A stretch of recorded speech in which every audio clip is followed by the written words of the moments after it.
What's up? So let's talk about why you should absolutely get the Pixel 7a in 2024 and why I did. So some backstory here. Before this, I had a Galaxy A35, which was also a good phone. The software was excellent. The experience was really good, but it was slow and the camera was not at all up to the mark. And since the camera was not even good by itself, when it translates to apps like Snapchat or Instagram, it just did not work out for me. Since I am a picturesque guy, I take a lot of pictures. So I always had this thing in my mind that I need to get a Pixel because of the hype that Pixels have around it about having a really good still shot camera. So I always wanted a Pixel for myself. And my Galaxy A35 getting damaged because of me dropping it into an aquarium was an opportunity for me to get a Pixel for myself. So here we are. But today I'll rate it as a phone and not something that I wanted for myself, because that would be me biasing towards the phone. So let's just talk about what is good and bad about this phone. So for me, I have 5 pillars on the basis of which I rate of how a phone is. The first one is the battery, the second one being the display, the camera, the software, and the build quality. So let's go about them one by one.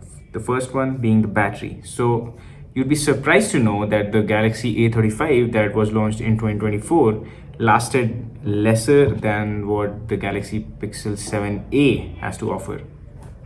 Now, I'm not sure why this happens. Maybe this has something to do with my usage patterns, but it's just that I use Instagram, apps like Instagram, Snapchat, YouTube all day. I just am mostly always on my phone, but this still lasts for a whole day. But that phone was dead by the evening. And so if you're asking me from the perspective of a normal user, this will absolutely last you for a day, which is a good thing.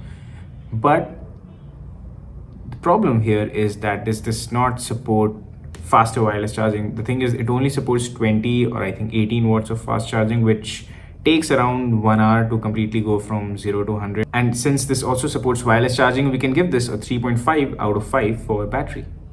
Secondly, the display. Now, the display is honestly fairly average. This does not have a lot to offer in terms of specifications, but I'd say it's fine for a normal user. It's still fine. This has 90 hertz of refresh rate, which I usually keep off because I want a longer battery life for my phone. And it is also AMOLED, so it's a good thing. But the problem here is it does not get bright enough to be seen when you're outside in the sun. But again, from the perspective of a normal user, this is a fairly average display from the pool of displays that we have around this price range. So I'd say it's still fine, and I can give this a 3.4 out of 5. Okay, the camera. Now we're talking about some of the strengths of this phone where it completely shines. So the camera, at least as far as still shots are concerned, this is by far one of the best cameras in this price range I have seen. In fact, it performs better than my iPhone 14, which costs double of this for still shots. Of course, for the videos, iPhones are just far superior, but in still shots and in night side or night light shots, this just performs way better. It captures colors so well during night shots, you'll be surprised. Even shadows are so well captured. It's just the picture just looks so beautiful. And since this does also have Camera 2 API, so this performs well with camera-centric apps like Snapchat and Instagram, which usually phones in this price range don't do. So there's that. But the video department in this phone, or any Android in this case, does require a lot of improvement. So we can give it a 3.9 out of 5. Now let's talk about the build quality. Now by build quality, I don't just mean how the phone is built. I would also talk about how it feels in my hand and this color, which I absolutely like. So I also had a iPhone 10R during my college days, which was similarly colored, which also was named Coral, by the way. This is also Coral by Google. So the build quality is absolutely stunning in my opinion. The fit that this has in my hand is just so good. I really want to use this phone without a case, but I just don't have good history of using phones without a case. So yeah, but of course this phone feels so good in my hand and it's just so accessible. It feels beautiful. And what do you think about this color? I absolutely love it. So, and also this this specific color was 1000 cheaper than the other colors, so it's a win-win for me. Lastly, let's talk about the software. Now this one is a mixed bag. I absolutely love it in the terms of software updates, because Google is always the first in line to get the software updates since it owns Google. So, in terms of receiving the latest Android updates, major Android updates, and security patches, this is absolutely just good, absolutely amazing. But the thing is, software is just not about getting the latest updates, it is also about how the updates perform. And so the thing with this phone is this does have a lot of bugs. And so one of the biggest bugs that I hate about this phone is whenever I'm playing music through this phone in my car or any other Bluetooth speaker, this just keeps skipping a second of the song every other minute. I'm not sure. I have received a few updates since I started noticing it, but still it has not been fixed, and I'm not sure how do I report this to Google or so. And I'm not even sure how do I find a fix for that. I tried searching it up on Google, but I found nothing. So there's that.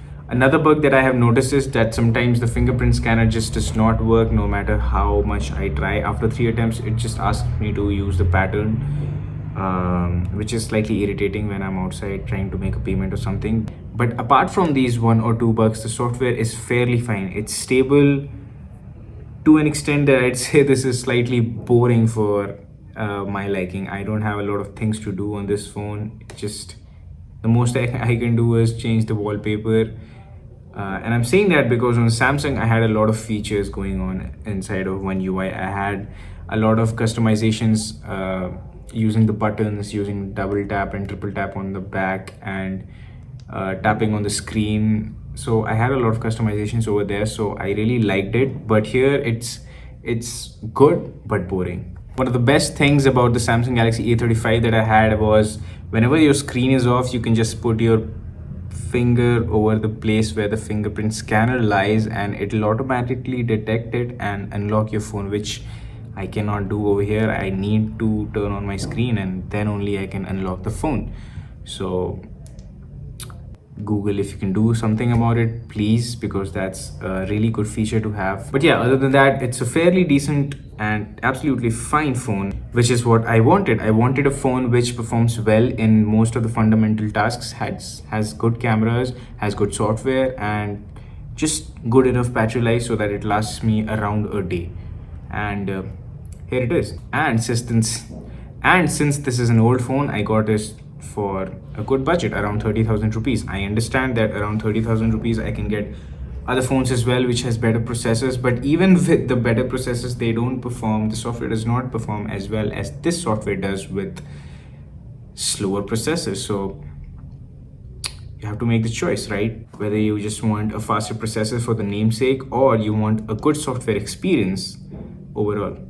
Alright, so that was why I got the Pixel 7a in 2024. Do you think my decision was good, or could I have got another phone in the same price range? Let me know in the comment section, and let me know what do you think is a good phone around 30,000 rupees in 2024.